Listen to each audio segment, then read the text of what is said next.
orientation yooyu ndax moo waral le président wax ci wàññeek njëgu dund gi gis nañu jëwriñ ji nga xam ne moom lañ dénk wàllum jënd ak njaay ak li nga xam ne moom jot a def yëpp ci mbir moomule par rapport ak li xew digganteem ak meunier yi mais aussi les boutiquiers détaillants finalement ils ont accepté moom mu far dem beneen cap mooy di ñu wax industrialisation est-ce que lii nga xam ne moom lañ jot a gis xel mënu cee dal ci les premiers pas ci vers l'industrialisation du président de la République Bassirou Diomaye Faye.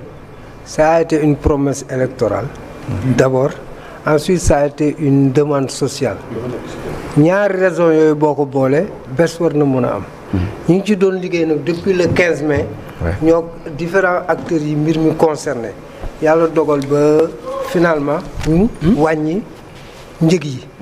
bi ñu ko wàññee nag gis nañ ne wàññi nañ ceeb bi wàññi diwlin ji. suukar si bon. ak mburu mi pour sama mbokk séeréer yi ñu mel ni yow. parce que depuis biñ ko wàññee ba léegi fi mu toll nii foo leen gis ñu ngi ree donc ñu def ko 150 francs. am na nag ñu doon di nga di wax dafa tuuteeg wala yooyu ma ne boobu day fekk xam nga mbir bu ko tënk ci sa bopp. kese da nga koy tënk ci majorité bi parce que moo xam ne ñu bari dañoo ndóol. population bi ñu bari dañoo ndóol ñi nga xam ne dañuy dem xëy seen garage. pour lijjanti liñ ndekkee ñi xëy ca jaba pour lijjanti liñ ndekkee ainsi de ku am ñaar fukki doom wala ñaar bu war a jënd ñaar fukki miisu mburu wala ku yor daara waaw ku yor daara 80 wala waaw donc wala xool daara bu mel ni kokki près de 3000 miches de pain kooku boo ko wàññilee 25 francs ça te fait 7500 francs par jour multiplié par le mois ça te fait combien 200 et quelques mille multiplié par l'année donc ça te donne des millions donc ça veut dire que c'est important léegi nag li ci des mooy parce que bu ñu interroger histoire on a toujours un problème à conjuguer le verbe appliquer dans ce pays maanaam lii la ñu bëgg décision bi jël nañ ko waaye ndax nit ñi dinañ ci toppal mais gis nañ ne nag lâché nañu ay volontaires pour gën a ñooñal mais loolu na am suivi na am continuité léegi am na sa à un certain moment que les meuniers qui faisaient dans la résistance mais heureusement l'État s'est montré fort parce qu'un État doit rester fort entre l'intérêt de 7 meuniers et l'intérêt de 18 millions de Sénégalais on choisit rapidement l'intérêt de waaw les mais s'il est fort trop fort il nous écrase waaw loolu la donc c'est une bonne chose gis nañ signaux yu intéressants yu ñu def par rapport à ça par rapport à la baisse de prix ensuite aussi par rapport au transport gis nañ fi li fi xew tabaski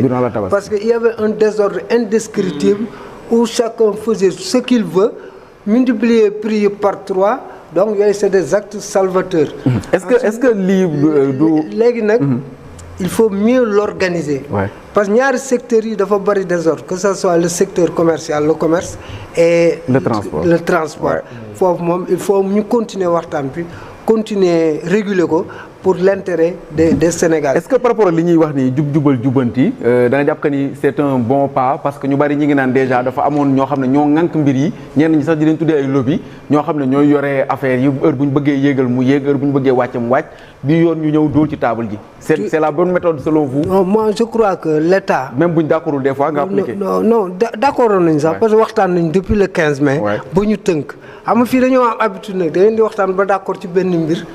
bu ñu jëlee mesure boobu nga jékki-jékki fii génn ne man ça c'est toujours la forme de chantage utilisée dans le transport ak dans le commerce et l'État abdiqué mais cette fois-ci l'État est resté fort et a permis de résoudre la question parce que ki la ne man tey damay jaay à perte su ma defee lii suba mu d'accord loolu kon li mu doon wax dëgërul tey bu mu ne la tey bu ma jaayee lii damay perte prix ba changé wul ci ëllëg sa mu ñëw ne la d'accord na donc ça veut dire que li mu doon wax taxawul léegi nag ñu fexe ba lii c'est une solution conjoncturelle ponctuelle par rapport à une situation léegi nag ñu réfléchir dans le long terme des solutions structurelles l'agriculture l'élevage l'industrialisation parce que loolu moo yor réew boo gisee ils se projettent même des magasins témoins nga xam ne il y a un accès facile ensuite à bon prix donc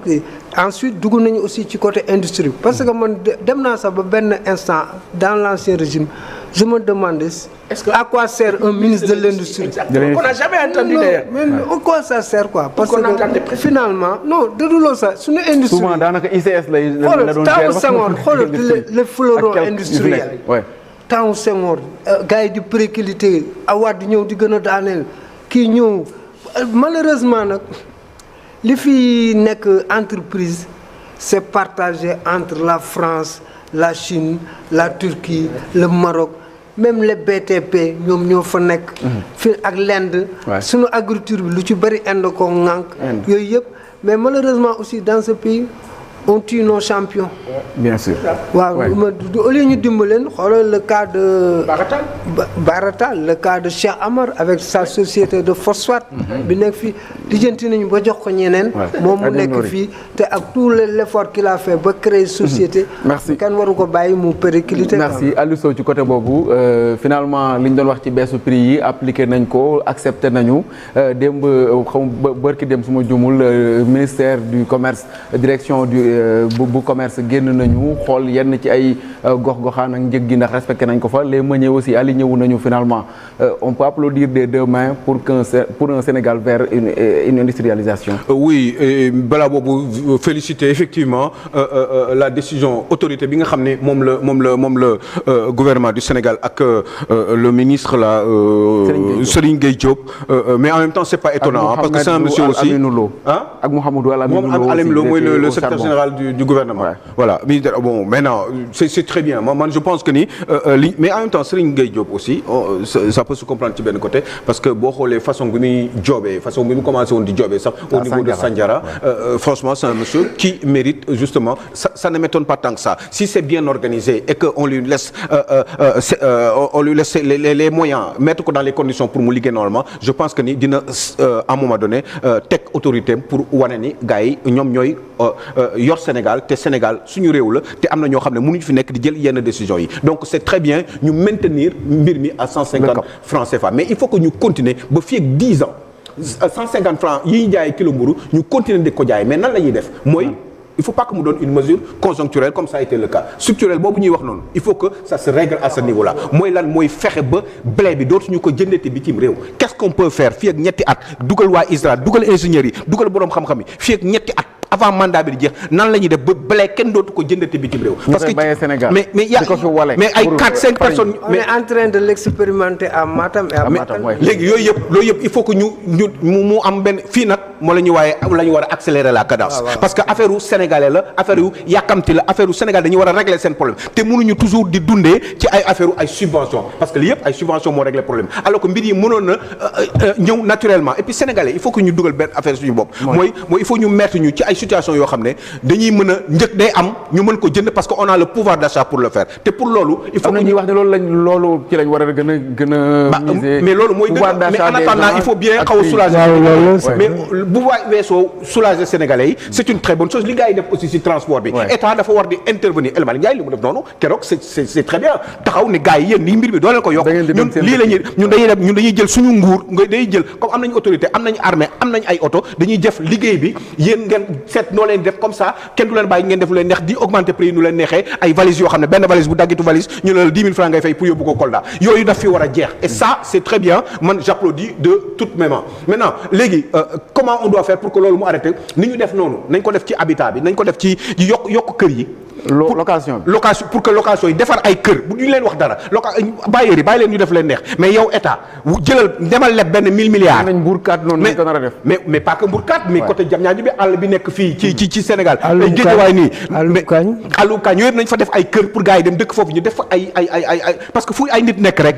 économie daf fay dox par force donc léegi nag nañu bu leb d'accord naa dem leen lebaat 1000 milliards dem leen jëli eurobond mais tabax leen ko ci ay kër yu ay béréb yoo xam ne comme ni ñu def avec le transport bi gën a yokkaat transport bi ba nga xam ne ñële dañuy wàññi par force du ñu am choix parce que les Sénégalais ñu def ci habitat bi aussi ñu def la même chose pour que loyer bi day wàññee ko par force bés bu ñu demee ba bailleurs yi fi nekk amuñu ku ñu louer seen kër yi danañ ko wàññi par force ils n'auront pas le choix donc tabax gën a yokk tabax bi donc intervention de l'État intervention de l'État et encore intervention de l'État tout en essayant de construire ce pays-là par rapport à ses priorités. C'est tout. Voilà un État bu nga xam ne day nekk vers ci aux côtés des populations paasan gis nañu pétrole bi déjà ñu naan Sénégal war na mën a nekk même Eldorado parce que pétrole génn na fi par rapport ak li jot a xew njëg gi ñu wax la industrialisation est-ce que mënuñu ne c'est des pas rassurants pour aller dëgg-dëgg vers l'émergence. Je pense que j'adhère au dernier propos de Aliou quand il parle du pouvoir d'achat. Ouais. tey jii nii ñun la nangam 1 million lay jar Sénégalais bi am teraanga ba nga xam ni 1 million danaan jëlal ma ci ñett wala ñeent loolu yàlla ñu fa yàlla yóbbu te ñun ñëpp ñu fekk tal. Maintenant pas à pas l'oiseau parvient à faire son nid. dañuy wax benn affaire bu simple sur 45 jours 50 jàpp 60 jours jëm 64 jours 65 jëm 70 jours daanaka ñetti weer bientôt il s'est passé énormément de choses intéressantes et tentantes. C'est dans 4 jours. ñaata dans 4 jours la ñuy def de. ñetti weer 3 mois. C'était le 2 avril. dans 4 jours la ñuy def ñetti weer diggante bi des dettes ont été épongées vraiment. Avec le monde rural quoi. CMU étudiants yi la dette intérieure bi nga xam ne ci conseil des ministres bi le président a dit il faut l'apurer. 1000 milliards. ñu jàll ci loolu. c'est excellent ci timing boobu léegi nag nga war a dem ci ne ñu ne la li nga def baax na waaye doyul c'est progressif réew toutes les décisions prises yu tegu ci yaqin bu dëggu iman ak ihsaan valeur ak vertu sincérité jikko ju rafet kanam rek la jëm li ñu jot a dund danoo déclaration de politique générale depuis Mamadou Lamine Loum à maintenant lu ko jiitu 60 ans ca kanam ca ginnaaw ñu amoon fi ay boroomi xam-xam yu yàlla may xam-xam ñu gérer ba fi ñu toll nii fan lañ toll. bokk ci ndaare yi nekk ci àdduna bi te am lu ne gàññ loolu yàlla nag def ñu am ñenn ñu ñëw ñoom jël conscience ci ne que li fi nekkoon baaxul il faut que ñu soppi ko ñu ngi soppendi boobu il faut les sécuriser il faut les protéger il faut les accompagner ba keroog maar day si yàlla bu ñu dal ngay toog di gis musiba maa ba kumba ne déet du li ngeen waxoon. des fois bu ñu tegee pas boo xam ne rassurant wul aussi nga ne léegi fa ngeen jëm baaxul. mais dama la di foo gisee lu la jaaxal sa dalul sa xel wax ka. waaye nag boo ko wax na nekk loolu. waaye doo ko wax te du nekk loolu. lu dëggu daal. waaw na nekk lu dëggu. merci beaucoup Pa Assane Seck merci Mademba Ramata Dia merci Alioune Sow en tout cas je suis très ravi de vous retrouver sur ce plateau de l'édition du soir. damay yàkkamti trop vendredi jot ba ma toog ak yéen ngir jë taataane ci xam-xam te du yaakaar naa noonu la ko téléspectateurs yi defee merci à Babacar Diouf Pape Modou Fall ak Mami Kanté Barkassi Diop qui était du côté de la régie ak Malo Daw merci à Assane Gueye pour la coordination et la réalisation de cette émission ñu dem ci beneen régie ba fekk fa Khady Sylla mu ñëw ak yéen ci le journal de 20h